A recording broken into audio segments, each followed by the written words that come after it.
या जेवायला. पल्लवी लोणावळा होमली फूडमध्ये पहिलीच बिर्याणीची ऑर्डर आली बरं का. बऱ्याचशा गोष्टी नवीन शिकायला भेटत आहे. इथं चिकन आणलं होतं, मॅरिनेट करून ठेवलं आणि त्याच्यानंतर पुढची तयारी करायला घेतली होती.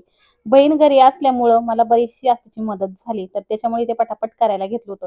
खूप छान वाटत आहे. नवीन असल्यामुळे बऱ्याचशा गोष्टी चुकत-चुकत का होईना शिकत आहे. पण जर तुमचा असाच पाठिंबा राहिला, तर मी लवकरच सर्व गोष्टी शिकेल.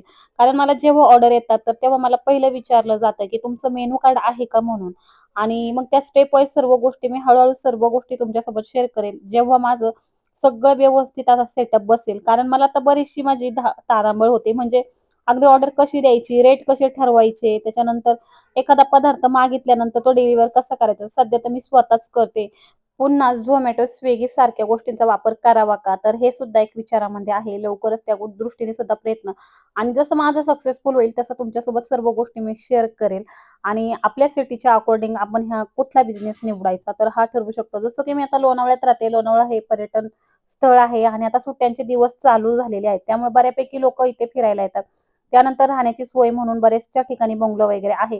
तुम्ही जरी अशा प्लॅनिंगमध्ये असाल, तर आल्यानंतर नक्की मी जे नंबर देते त्यावरती कॉन्टॅक्ट करा. अगदी अफोर्डेबल रेटमध्ये सुद्धा इथे बंगलोज अवेलेबल आहेत.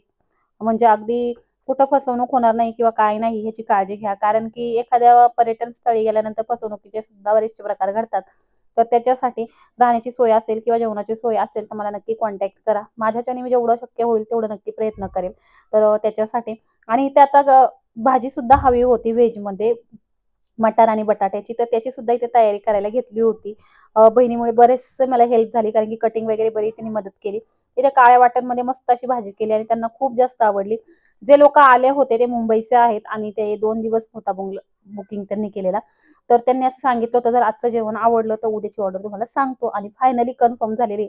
खूप छान वाटतोय की अशा प्रकारे प्रतिसाद भेटत आहे आणि एक म्हणतात ना, एक आपल्याला खूप वेगळ्याच लेव्हलचं अजून काम करण्याला आपल्याला प्रेरणा मिळते. तर तशीच माझी काहीशी अवस्था आहे.